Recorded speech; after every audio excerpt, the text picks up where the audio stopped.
as a patient, we want relief. And so whether it's 1 pill or 5 pills, I think that we're in that fix it, I need to feel better and I need to have immediate relief just contributes to that. But I think the real thing is that these are prescribed medications. So if a practitioner prescribes it, it must be okay.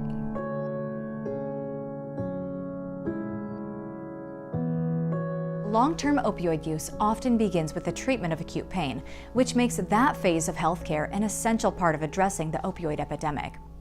This video addresses best practices and policies regarding acute pain treatment. In most cases, acute pain can be treated effectively with non-opioid or non-pharmacological options, such as elevation or using ice. With more severe acute injury, which would include significant trauma, fracture, crash injury, post-operative pain, or extensive burns, short-term use of opioids may be appropriate. Initial opioid prescriptions should not exceed 7 days for most situations, and 2 to 3 days of opioid medication will often suffice. If an individual needs medication beyond 3 days, or beyond the average expected time for initial healing, a re-evaluation of the patient should be performed prior to further opioid prescribing. Physical dependence on opioids can occur within only a few weeks of continuous use, so great caution needs to be exercised during this critical recovery period. I did not know how addictive they were. I always tell people no drug ever had brought me to my knees like opioids, and where I had become physically addicted to it. Let's start by talking about the assessment of acute pain patients. Start by reviewing medical history, including records from previous providers when available. Administer a physical exam to determine diagnosis and appropriate care. Document baseline function and baseline pain. Determine whether the injury can be treated without opioids or if the severity of the injury justifies the risk of opioid therapy. Help patients set reasonable expectations concerning recovery from the injury. Educate them about the healing process and the benefits of appropriate activity. It's important that you have a communication with the patient before the time of a post-operative period. For example, if you're a surgeon, you want to recommend that you've had that discussion before they're in the recovery room. They may be focused on other things at that point in time. You probably want to bring in family members so that more than one individual has heard what you say, remembering that patients don't always hear as clearly as we think, and put it in writing as well as have it something that you communicate verbally. Reassure the patient that some pain is to be expected and that it will subside in time.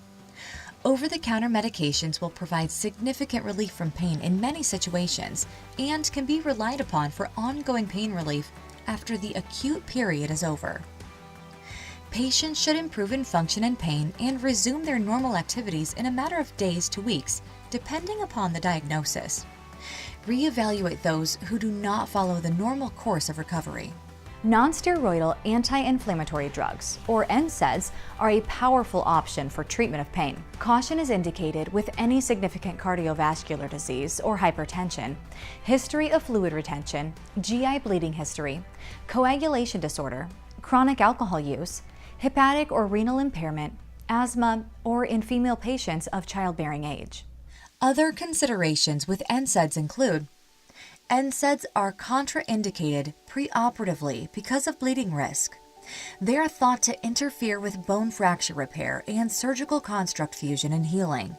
Nsaids are typically most effective for nociceptive pain, for example, musculoskeletal trauma pain, and less effective in cases of neuropathic or central pain, for example, fibromyalgia. However, they may be particularly helpful in mixed pain, such as metastatic bone cancer. Baseline creatinine, chemistry profile, and CBC are recommended in addition to follow-up monitoring with any long-term use. Commonly reported side effects warranting immediate attention include nausea, abdominal pain, dizziness, rash, tinnitus, fluid retention, or bruising. Other common side effects include constipation, drowsiness, and photosensitivity. Nsaids are best taken after work or workouts to avoid inappropriate blunting of protective pain. They're best taken with food and preferably not just before bedtime. If the severity of the injury indicates that limited opioid treatment is appropriate, before prescribing, you should perform a simple screen for substance abuse, such as the Opioid Risk Tool, DAST-20, and SOAP-R. Individuals in active recovery are at high risk of being triggered by even small amounts of opioids, and you can inadvertently put them in harm's way with your prescription. Those with a history of attempted suicide or overtaking opioids should be prescribed the least amount of medication necessary. Identify other prescribed medications or conditions that would preclude co-prescribing opioids. Recognize benzodiazepines have a synergistic effect with opioids.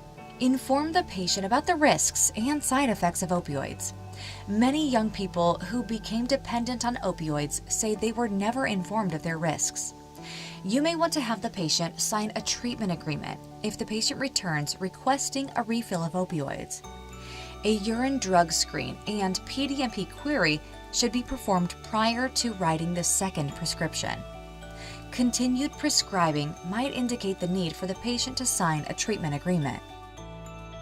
Beginning in July of 2018, prescribers will be required to discuss the risks of overdose and addiction, alternative treatment methods, and why the opiate prescription is necessary with the patient or patient's parent or guardian when prescribing a Schedule II or any other opiate not listed as a Schedule II prior to the initial prescription for a course of treatment for acute or chronic pain, and again prior to the practitioner's third prescription for such course of treatment. Additional details outlining the specific talking points can be found by searching the Nebraska Uniform Controlled Substances Act, or LB 931. Opioid prescriptions should be for the shortest appropriate period of time, usually 2 to 3 days of treatment post-injury or surgery, followed by over-the-counter treatments if further medications are indicated. Opioid overprescribing puts your patient at risk. 4 out of 5 recent heroin initiates previously used prescription painkillers. Some major surgeries, injuries, and certain disease states may require longer periods of opioid treatment. Justification for prescribing outside the guidelines should be documented in the patient record. If pain continues, a reevaluation is usually indicated because pain beyond the expected time frame may indicate a complication, or complaint of ongoing pain may indicate an unrecognized substance use disorder, which may require additional assessment and an alternative treatment modality. At each follow-up visit, assess and document pain and function, and educate the patient on the importance of self-management and appropriate activity. Patients with acute pain that have no insurance coverage have a hard time getting follow-up, and thus they return to the emergency department. Always remember the 4 A's of opioid management. Analgesia. Is the opioid leading to a meaningful reduction in the pain reported by the patient? Adverse effect. Is the patient experiencing adverse effects at the dose required to reduce the pain? Activity. Is there a measurable or meaningful increase in the patient's ability to perform activities of daily living? Aberrant behaviors. Demonstration of an accumulation of aberrant behaviors is evidence that the patient is losing control over the use of the medications. This can become evidence of an existing or developing substance use disorder. In terms of patient instructions, dosage instructions need to be clear. PRN prescribing should only be as liberal as necessary, as it can lead to inadvertent large doses.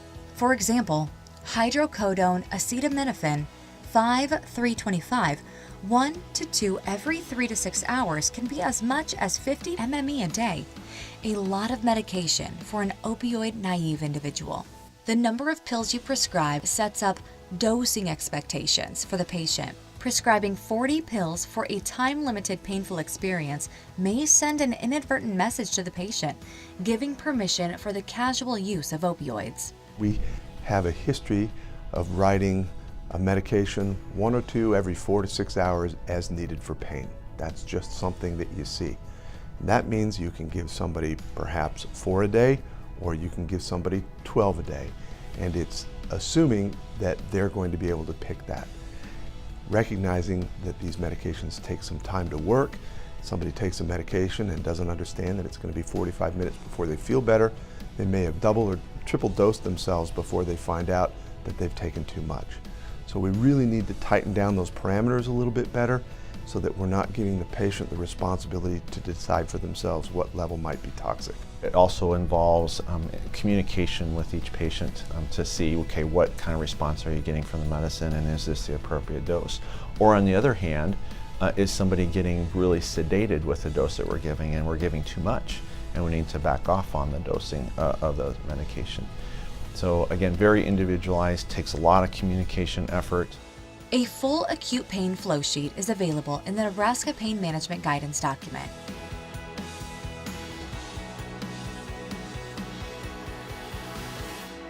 Let's review the treatment of acute pain in more specific populations. For children and adolescents, the use of opioids to treat pain presents challenges.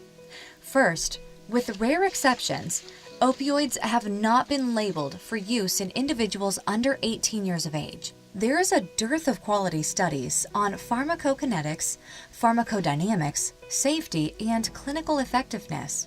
Acute pain problems in pediatrics have many characteristics in common with adult presentations. Persistent, recurrent, and chronic pain in infants, children, and adolescents are often qualitatively different from chronic pain problems in adults. Treatment approaches may vary accordingly. Every attempt should be made to limit opioid use with children and adolescents. Put safety first when prescribing opioids to younger patients. Beginning in July 2018, opiate prescriptions for children, 18 years and younger, shall not exceed 7 days unless professional medical judgment of the practitioner determines it is necessary to treat the patient's medical condition. The prescriber must document the medical condition triggering the prescription of more than a 7-day supply of an opiate in the patient's medical record and indicate that non-opiate alternative was not appropriate. Where we used to prescribe opioids, I think that there's a real big role for acetaminophen and non-steroidal anti-inflammatory medications, as well as ice and elevation and staying off of it, and all the strategies that go into that. Additional details outlining these specific talking points can be found by searching the Nebraska Uniform Controlled Substances Act, or LB 931. Educate parents about dosing, administration, storage, and disposal to minimize risk of diversion or accidental ingestion. Adolescents should undergo similar screening for risk of substance use disorder that one would conduct for adults. For the elderly and individuals with dementia, pain may be more difficult to assess because of the patient's cognitive and physical impairments. Traditional approaches to pain management may need to be modified because of a sometimes elusive diagnosis, altered patient physiology, and the risk of more prominent side effects. The goals of therapy are to decrease pain while increasing function and enhancing quality of life. Non-pharmaceutical approaches, such as monitored physical therapy, cognitive behavioral therapy, and localized therapy, are often beneficial if continued when introducing medications to minimize their side effects. Just by working with an individual with behavioral treatment and functional treatment, physical therapy, reactivation, those allow the body to do some healing and to set up some of the natural endorphin-like activities that reduce pain as well. For cancer and palliative care, pain control is used when pain and symptom control is important for quality of life. An integrated model of care to address the entire patient, body and mind, is the best approach. This may serve as a bridge to hospice care. The basic goal of palliative care is symptom management. The care team can typically better manage symptoms of pain as well as other medical conditions than the busy, multitasking provider. Palliative care improves quality of life for the patient and their family. For opioid use during pregnancy, there are many factors that make opioid use a unique issue, requiring special understanding and careful treatment. Beyond the obvious, that you are treating two patients, the fetus and the mother, there are other considerations. Neonatal abstinence syndrome is common after prolonged opioid use and is best treated when anticipated prior to delivery, according to PubMed.gov. Full approaches and considerations for each of these populations is available in the Nebraska Pain Management Guidance document. This concludes this presentation on acute pain. Once again, the full Nebraska Pain Management Guidance document can be downloaded on the Nebraska Health and Human Services website by searching Pain Management. If you would like to receive free continuing education credit, return to the Pain Guidance website education page and select the type of continuing education credit you would like to receive. Credit can be earned for both physicians and pharmacists.